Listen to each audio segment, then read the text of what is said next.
दोस्तों आप सभी लोग कैसे हैं। आई होप आप सभी लोग अच्छे होंगे। तो सभी को मेरा जय श्री राम, राधे राधे। तो दोस्तों आज की इस वीडियो में आज हम बात करने वाले हैं ऐसे आईपीओ के बारे में जो अपकमिंग आईपीओ है और वो उसका नाम है अवांस आईपीओ, और जो कि एक एनबीएफसी है, मतलब non banking financial company. Means Bajaj IPO के बाद, जो बजाज का फाइनेंस का आईपीओ आया था उसके बाद ये आईपीओ आ रहा है, मतलब इसका जो ये इसका नाम है अवांस आईपीओ। तो दोस्तों इस अवांस आईपीओ के रिव्यू के बारे में बात कर लेते हैं। आखिर कंपनी का क्या काम है, क्या करती है, और इसके बिजनेस मॉडल के बारे में जान लेते हैं। जो ये अवांस कंपनी है इसका आखिर काम क्या है। तो दोस्तों इसका काम ये है कि भाई डोमेस्टिक और इंटरनेशनल पे जो पढ़ने जाते हैं लोग, जिनका सपना होता है कि भाई बड़े बड़े प्राइवेट इंस्टीट्यूशन में पढ़ना, लेकिन पैसे होते नहीं है, तो होता क्या है, फिर हमें लोन लेना पड़ता है। तो अवांस कंपनी उन लोगों को लोन प्रोवाइड करवाती है जिन लोगों को अब्रॉड जाना है या जिन लोगों को इंडिया में रहकर पढ़ना है, ठीक है, लेकिन पैसे की कमी है बड़े बड़े इंस्टीट्यूट में पढ़ने के लिए। तो भाई ये लोग उन लोग को, स्टूडेंट को क्या करती है, लोन देती है। तो भाई आपने समझ लिया है कि इसका काम क्या है, लोन देने का काम है टोटल किसको, स्टूडेंट लोगों को। अब दूसरा हम बात जानते हैं कि भाई इसका बिजनेस मॉडल क्या है। तो दोस्तों ये लोग जो ये स्टूडेंट को लोन प्रोवाइड करवाते हैं, लोन देते हैं, आखिर इनके पास पैसा कहाँ से आता है। तो दोस्तों ये लोग करते क्या है, ये लोग लेंडर्स से पैसा लेते हैं। किससे लेते हैं, लेंडर्स से पैसा लेते हैं और देते किसको है, स्टूडेंट को। अब होता क्या है कि इन लोगों का प्रॉफिट अर्निंग कहाँ से होती है। अब देखो इसको समझते हैं अपन। जो लेंडर से पैसा लिया, अब भाई लेंडर से जो पैसा लिया, मैंने उसको ब्याज कितना दिया, मैंने उसको इंटरेस्ट दिया 5% का। किसको दिया, लेंडर्स को, जो मैंने लेंडर्स से उधार पैसे लिए। अब मैंने क्या किया, मैंने जो स्टूडेंट है अगला, मैंने उसको स्टूडेंट को वही पैसा उठा के किसको दे दिया, मैंने स्टूडेंट को दे दिया। अब स्टूडेंट को दिया है तो भैया मैंने जो स्टूडेंट से ब्याज वसूलूंगा वो कितना वसूलूंगा, 10 से 14%। तो ये लोग क्या करते हैं, लेंडर्स से जो पैसा लेते हैं उससे उसको देते हैं 5%, और जो स्टूडेंट को पैसा देते हैं उससे वसूलते हैं ये लोग ब्याज कितना, 10 से 14%। तो इनकी जो अर्निंग है 7 से 8% की है। मतलब मैंने लेंडर से पैसा लिया, ठीक है, और किसको दे दिया, स्टूडेंट को। तो भाई स्टूडेंट से मैंने वसूला कितना ब्याज, 10 से 14% का ब्याज वसूला। तो उसमें से मैंने 5% किसको दे दिया, लेंडर्स को दे दिया, भैया ब्याज तेरा ले, पकड़ तेरा ब्याज, ठीक है। और बाकी 7-8% का जो प्रॉफिट हुआ, अर्निंग हुई, वो मेरी हुई। समझ गए कहानी। तो भाई साहब ये है अवांस कंपनी का प्रॉफिट, 7 से जो 8% का ये प्रॉफिट अर्निंग करती है, ठीक। यह है भैया इसका बिजनेस मॉडल। अब बात करते हैं अवांस आईपीओ के डिटेल के बारे में। तो इसकी आईपीओ की डेट आई नहीं है अभी, है ना, जो अभी आएगी 14 से 15 तारीख को आएगी, ठीक है। लिस्टिंग डेट अभी आई नहीं है। हाँ, फेस वैल्यू आ गई है, इसकी है 5 रुपये पर शेयर। प्राइस कितना है, तो भैया प्राइस बैंड भी अभी नहीं आया है, वो भी आएगा 14-15 तारीख तक, ठीक है। तो दोस्तों जब भी कोई भी कंपनी अपना आईपीओ लेके आती है तो सबसे पहले वो डीआरएचपी फाइल करवाती है। उसके बाद क्या होता है, सेबी अप्रूवल देता है, ठीक है। तो और उसके बाद आता है आरएचपी। तो आरएचपी बिल्कुल कंफर्म डेट, आरएचपी आने के बाद कंफर्म हो जाती है डिटेल की भैया किस तारीख को आने वाला है, क्या लिस्टिंग डेट है, क्या प्राइस बैंड होने वाला है, सब चीज़ें आरएचपी में आता है। अभी क्या हुआ, डीआरएचपी फाइल हुआ और सेबी का अप्रूवल मिल गया, ठीक है। अब आने वाला है आरएचपी, जो कि 14-15 तारीख तक आ जाएगा। फिर उसके बाद दोस्तों का एप्लीकेशन बिडिंग होगी, अलॉटमेंट हो जाएगा एंड लिस्टिंग की डेट आ जाएगी। लोट साइज की बात करें तो अभी लोट साइज भी नहीं आया है, वो भी आरएचपी में आएगा, ठीक है। टोटल इशू की बात करें तो भैया टोटल इशू कितना है इसका, 3500 करोड़ रुपए का। कितना आया है दोस्तों, 3500 करोड़ रुपए का टोटल साइज इशू है। और इसमें इन्होंने क्या करा है, फ्रेश इशू को कितना दे दिया है, 1000 करोड़ रुपए। 1000 करोड़ फ्रेश इशू के लिए रखा है। किसके लिए रखा है, फ्रेश इशू के लिए।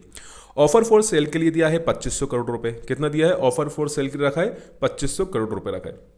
इशू टाइप क्या है इसका, बुक बिल्ड इशू आईपीओ है, ठीक है। लिस्टिंग एट बीएसई एनएसई में दोनों जगह लिस्ट है, ठीक। और अब इसके हम बात करते हैं दोस्तों अवांस फाइनेंशियल इसके आईपीओ के कैटेगरी के बारे में बात कर लें। भाई जो इन्वेस्टर कैटेगरी है उसके बारे में बात कर लें तो इन्वेस्टर कैटेगरी 3 टाइप की होती है, QIB shares, offer retail shares और एनआईआई शेयर्स, ठीक है। तो दोस्तों ने क्यूआईबी के लिए कितना रखा है ऑफर, तो भाई उन्होंने क्यूआईबी शेयर्स के लिए रखा है 50% रखा है। कितना रखा है दोस्तों, 50% रखा है। और रिटेल शेयर्स के लिए रखा है इन्होंने 35% रखा है। जो रिटेलर्स है, आप हम जैसे लोग, उनके लिए कितना रखा है, 35% रखा है। और एनआईआई के लिए, मतलब जो इंस्टीट्यूशन होते हैं ना, ठीक है, उनके लिए कितना रखा है, 15% रखा है। कितना रखा है दोस्तों, 15%। तो ये 3 कैटेगरी हो गई। अब दोस्तों इस कंपनी का 1 साल का अपन ग्रोथ भी देख लेते हैं और प्रॉफिट देख लेते हैं कि भाई जो 2023 था, है ना, जो 2023 से 2024 की जो मार्च है, जो मतलब जो 2023 का जो मार्च था और 2024 के मार्च तक 1 साल का अपन प्रॉफिट गेन देख लेते हैं।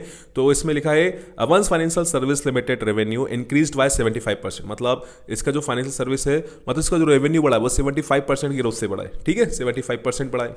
दोस्तों अगर हम इसके पीएटी की बात करें, प्रॉफिट आफ्टर टैक्स की, तो भैया इसका जो प्रॉफिट आफ्टर टैक्स में ग्रोथ हुई है वो हुई है 117% की। तो दोस्तों ये काफ़ी अच्छा है, अच्छी ग्रोथ है।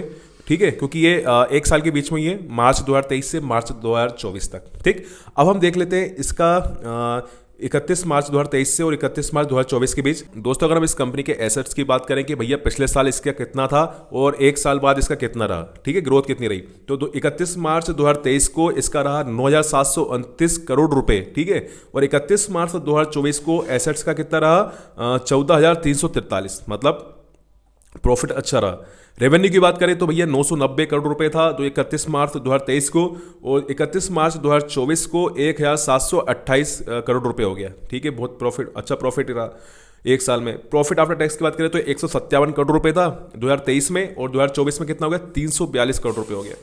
ठीक रहा। नेटवर्थ की बात करें तो भैया 2,149 करोड़ रुपए था कब 2023 में, और 3,676 रहा कब 2024 में। तो ये भी अच्छा प्रॉफिट इसमें दिखा रहा है।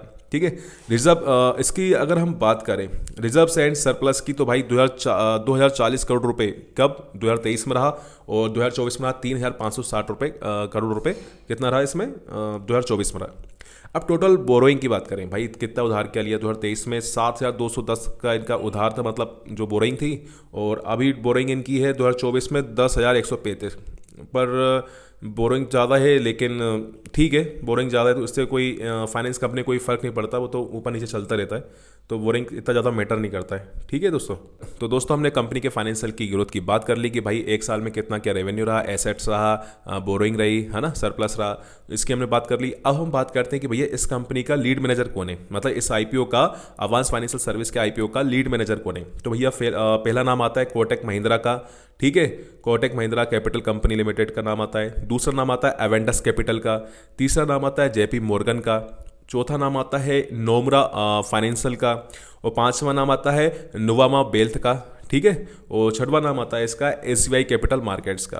तो दोस्तों ये छह कंपनियां इसको लीड कर रही हैं। ठीक है, ये इनको लीड कर रही है, मतलब ये लोग लीड मैनेजर है। दोस्तों हमने अवांस कंपनी के बारे में जान लिया है कि भाई कंपनी क्या करती है, कंपनी का बिजनेस मॉडल क्या है, कंपनी के आईपीओ की डिटेल के बारे में हमने जान लिया। ठीक है, पूरी हमने जानकारी ले ली, भाई फाइनेंशियल ले लिया, लीड मैनेजर कौन कर रहा है इसे। अब जानते हैं कि भाई कंपनी में अप्लाई करना चाहिए, अवॉइड करना चाहिए। तो दोस्तों होता क्या है कि जब कोई भी फाइनेंशियल कंपनी होती है, या कोई बैंक्स होती हैं, है ना, या गवर्नमेंट कोई कंपनी होती है, तो उनमें अप्लाई करना अच्छा होता है। ठीक है, और ये तो NBFC non banking financial company है। तो दोस्तों इस कंपनी में हमें अप्लाई ज़्यादा नहीं करना है, हमें 1-2 लोट लेके करना है, 1 लोट लेके। और जैसे जब तक हमें करना नहीं चाहिए जब तक भाई लास्ट डेट क्लोजिंग डेट नहीं आ जाए। हमें देखना चाहिए कि पब्लिक का रुख किस तरफ हो रहा है। ठीक है, कितना ओवर सब्सक्राइब हो रहा है, सब्सक्राइब कितना हो रहा है ना, तो ये सब चीज़ें हमें देखना पड़ेगा। उसके बाद हमें तो बिल्कुल पहले दिन ना दूसरे दिन, हमें लास्ट डेट तक, क्लोज वाले दिन तक हमें करना है, क्या अप्लाई करना है। लेकिन हमें ज़्यादा लोट से नहीं करना है, क्योंकि अभी आप देख रहे हो सिचुएशन खराब ही है, लेकिन थोड़ी सिचुएशन सुधरी है जब से अमेरिका के में राष्ट्रपति बनकर डोनाल्ड ट्रंप जी आए।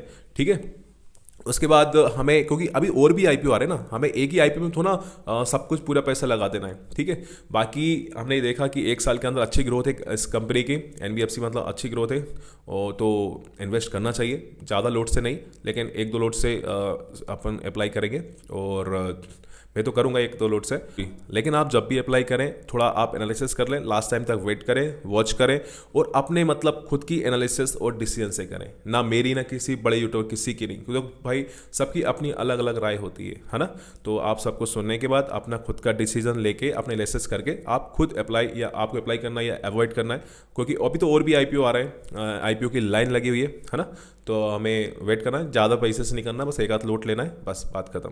ठीक है, तो दोस्तों ये थी मेरी राय। आपकी राय क्या है नीचे कमेंट बॉक्स पे जरूर बताएं। आप ले रहे हो या नहीं ले रहे हो या इग्नोर अवॉइड कर रहे हो, तो आप जैसा भी हो नीचे कमेंट बॉक्स पे जरूर बताना। और आपकी वो वीडियो कैसी लगी, अच्छी लगी हो तो लाइक करना, और अगर इन्फॉर्मेटिव लगी तो सब्सक्राइब करना। अपने दोस्तों के साथ इन्फॉर्मेटिव वीडियो आप शेयर कर सकते हो। ठीक है दोस्तों, फिर मिलेंगे हम नेक्स्ट वीडियो में, नेक्स्ट आईपीओ के साथ, नेक्स्ट इन्फॉर्मेटिव वीडियो के साथ।